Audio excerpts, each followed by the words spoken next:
This is Catholic Forum. I'm Bob Krebs, and my guest today is Mary Radford. Mary is the executive director for the Fund for Vocations, which is a nonprofit organization whose charitable purpose is to support priestly and religious vocations by eliminating one particular kind of financial obstacle, and that is student debt.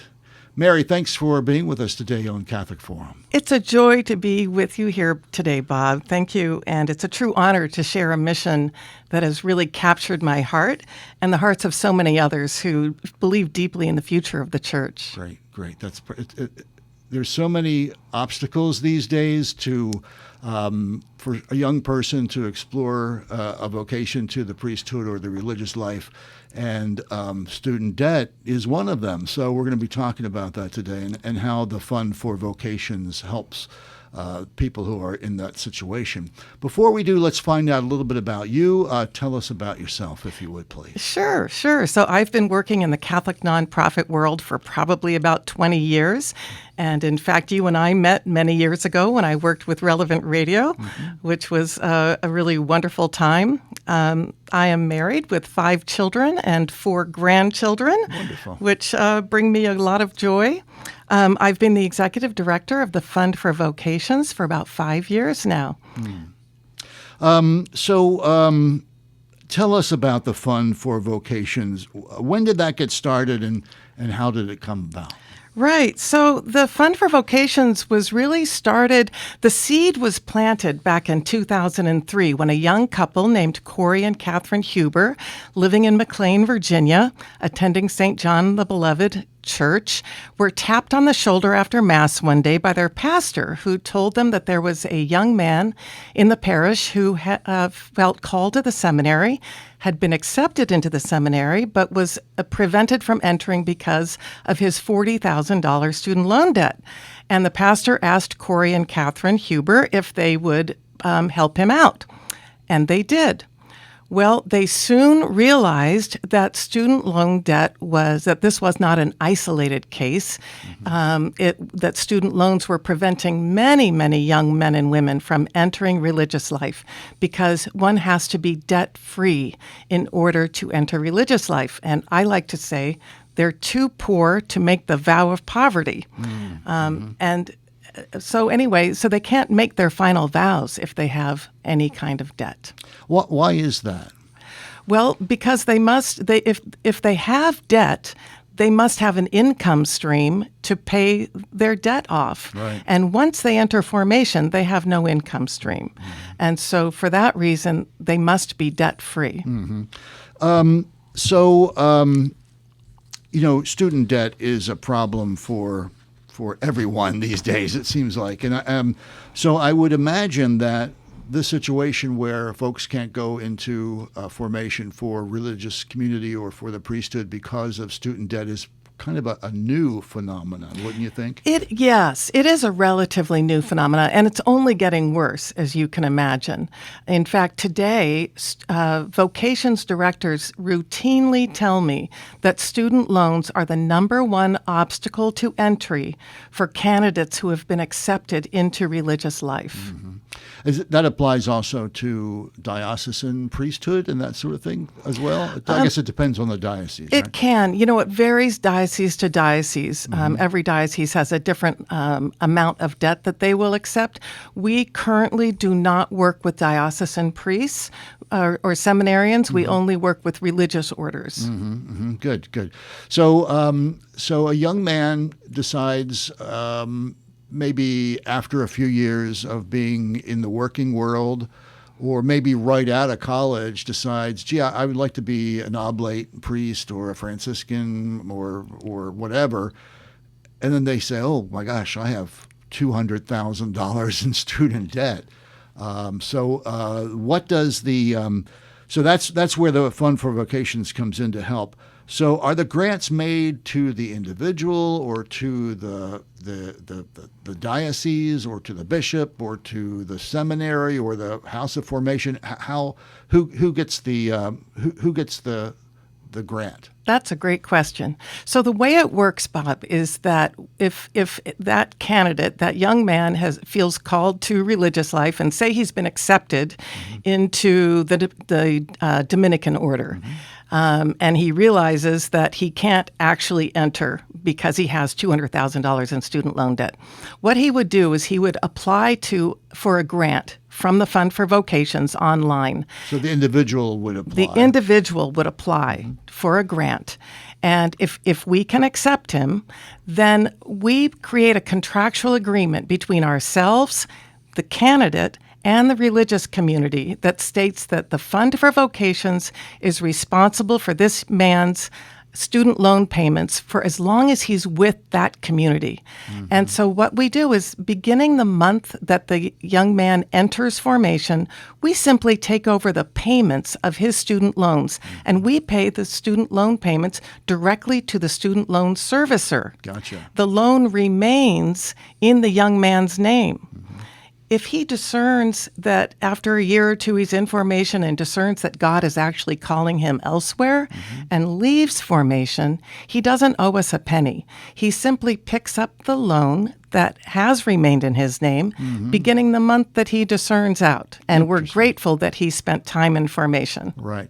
Now, a lot of times student loans are paid off over years and years and years.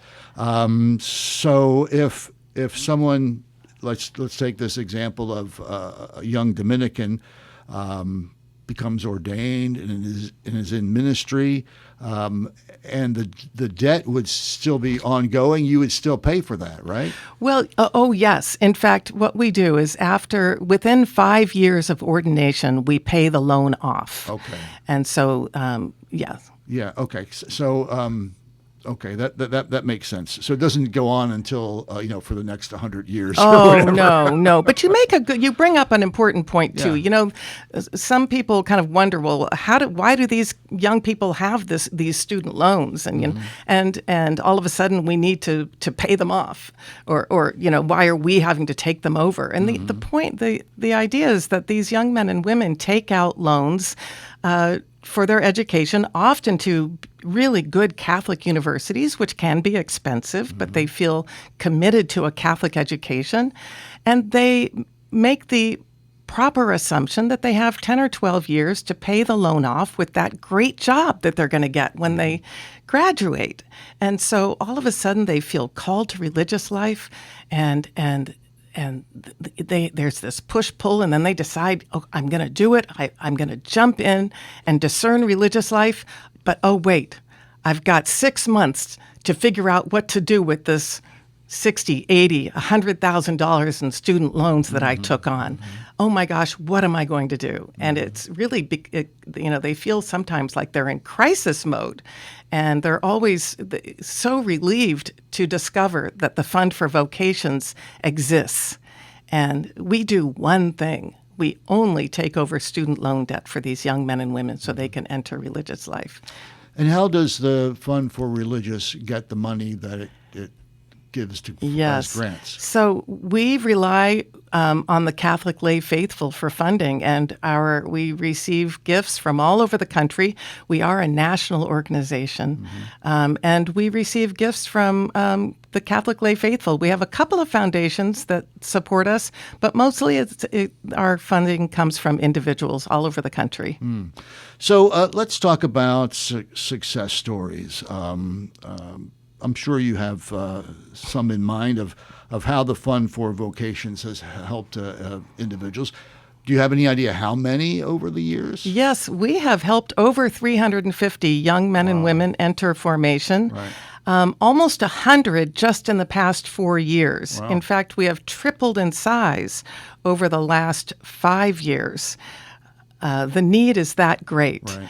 And our candidates, our future priests and sisters, are all over the country, some around the world, and in 103 different communities right now around the country.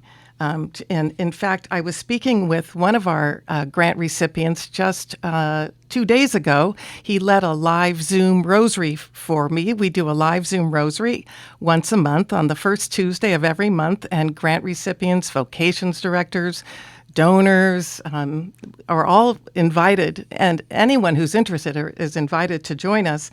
And anyway, this young man, Stephen Ellison, is actually a graduate of Westchester University in Westchester, Pennsylvania, where he received a degree in philosophy. And he wound up with $90,000 in student loan debt by the end. He actually did some graduate work as well. And he will be entering the Discalced Carmelites on July 8th. And he's just a wonderful young man. And in fact, I have a little thank you message that he sent to me just the other day. And I'd love to read it if that's okay. Sure, absolutely. Okay. When I first took this, so this is Stephen speaking. When I first took on this debt, I made the mistake of thinking that I knew the future, that I would have an entire career's worth of time to take care of this student debt. But I was wrong, because I could never have imagined that the Lord would call me to life such as this.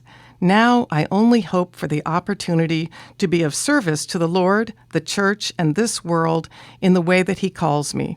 Thank you, and may God continue to bless you all for your consideration and efforts. That's great. And that really echoes, I think, the sentiments of all of our grant recipients. Right. My guest today on Catholic Forum is Mary Radford. Mary is the executive director of the Fund for Vocations.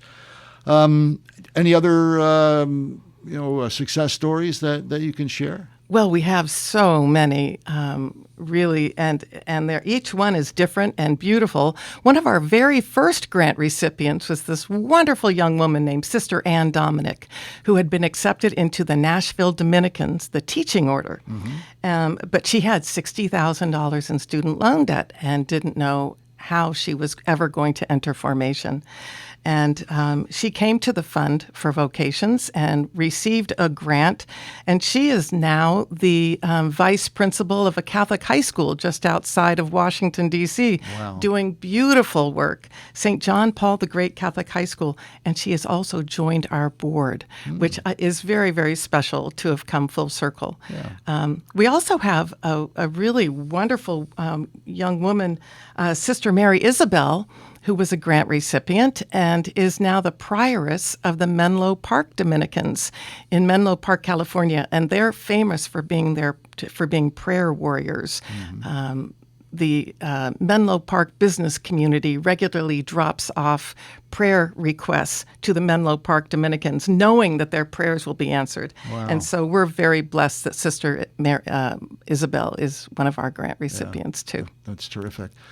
So let's talk about, you said that one of the sisters who received a grant is now on your board. Let's talk about the governance. You have what is the governance of the Fund for Vocations? Yes, well, we have 8 active, engaged board members from varied backgrounds, and we work very closely together. So how do you decide who gets the grants? That's a good question. So, well, for starters, we vet communities. If someone comes to us and wishes to enter a community that we're not familiar with, we do have an ecclesial advisory board that will vet a community to make sure that they are living in line with the magisterium of the church. And then it's really after that, we have quite an extensive application online, which includes a vocation story and lots of other information, including their loan information.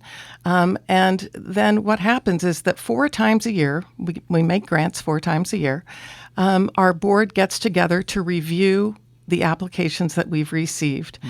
And our goal is to accept every qualified applicant. And in the past 4 years, we have not turned a qualified grant applicant away because we have so many wonderful, generous people supporting us. Now we are growing rapidly, and so we're looking always, for additional support so that we can continue to accept every qualified grant applicant. So if suppose a grant, someone who's applying for the grant happens to have some wealthy parents or something. Do you consider that in whether the person gets the grant or not? Well, yes, especially if the parents are supportive of the vocation. Right. One of the questions we always ask is whether they have any family members that would be willing to contribute. And we also ask whether they have any assets, Right. because we expect them to sell their assets and contribute those funds towards their student loans. Right. Now, sometimes, Bob, parents are not supportive of a vocation, and then we really can't expect the parents to contribute. So let's see. What else do I want to ask? Are there any other success stories that come to mind, Mary? Well, we have so many. So, yes, we have some of your listeners might be familiar with Father Pierre Toussaint, who was a Franciscan friar of the Renewal, and he's got a very big media presence. He is one of our grant recipients, and he certainly experienced a push-pull during his discerning process. And finally, after years of going back and forth in his prayer and his mind about whether God was actually calling him and whether he had the courage to answer the call, he did answer the call. And then he realized, oh, wait, I've got $40,000 of student loan debt. What am I going to do? And at the time, he was not familiar with us. But thankfully, someone pointed him to the Fund for Vocations, and we were able to allow him to enter. I spoke with a grant recipient just the other day, Sister Kelly, who is with the Missionary Sisters of the Resurrection, and I asked her how she came to know of the Fund for Vocations, and she said she went to confession with a sweet, elderly, retired priest and was pouring her heart out to him, telling him that she knew in her heart that she had this vocation and that the Missionary Sisters of the Resurrection were the right community for her, and she'd been accepted, but she had $60,000 in student loan debt, and she had no idea how she was going to enter. And she didn't have any family members that could help her. And this wonderful elderly priest in confession pointed her to the Fund for Vocations. And she couldn't believe that we existed. That's terrific. And that was going to be my next question. How do you get referrals? When somebody applies and this situation comes up, is it generally that the vocations director of their religious order or community refers, or how do you get your referrals? Well, that's always a challenge, and because our goal is to serve every young man or woman who wishes to enter religious life and whose last barrier to entry are student loans. Our goal is to serve every one of them because we don't want to lose one vocation to student loans, to such a silly problem. And so we work really hard to get the word out. And so I'm very, very grateful to be on your program today. But yes, we spread the word to religious communities, to vocations directors. We attend Seek, the conference that Focus puts on every year. That last year, I think there were 21,000 young people. It's important for us to be around the young people because sometimes a young person won't even get to the point of applying to a community because they make the assumption that their student loans will prevent them from entering. And so we want to get to the young people first and let them know about us. Yeah. And you say it's the last thing. So this student who thinks that they might have a vocation will apply to the religious order. They'll go through the steps of discernment or screening, I guess. A lot of them, I guess, would have like psychologicals. They would take a look at the student's performance in college or high school, whatever it is. So when it's the last thing before they enter is they have the student debt. Is that when you step in, right? That's exactly right. We're here to remove that last hurdle to entry. And so it's really the community that vets the individual and the Holy Spirit. And so we leave the vetting of the individual to the community and the Holy Spirit. And once they reach that point where they've finally been accepted, and the last barrier to entry are their student loans, that's where we jump in and take that away. And we do it quickly. Again, we make grants 4 times a year, and we have only a 30-day turnaround in our application process.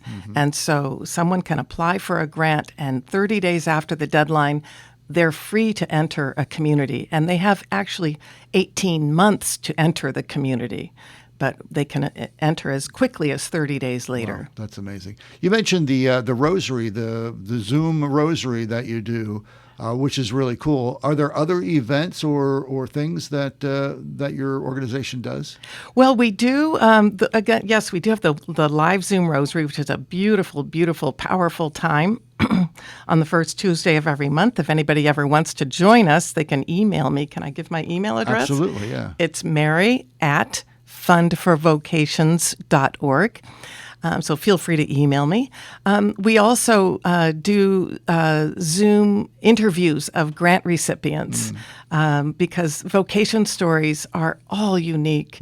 And so we love to share vocation stories with our anyone who is interested in listening to vocation stories. So we invite people to attend the Zoom meetings. We attend conferences and things too. Right. So, so how can our listeners and our viewers get more information about your organization? How can they apply? How can they follow? For events such as the Rosary. Yes. So we have our website is fundforvocations.org. So that's a great place to start. You can also email me, again, at mary@fundforvocations.org. So we also have a great social media presence on Instagram, on Facebook, and on YouTube. We have lots of shorts, and we have some beautiful longer videos of vocation stories. Great. So we invite people to engage with us anywhere that they'd like to engage with us. Mary Radford, fundforvocation.org. Thanks so much for being with us today on Catholic Forum. Thank you, Bob. It's been a pleasure being here.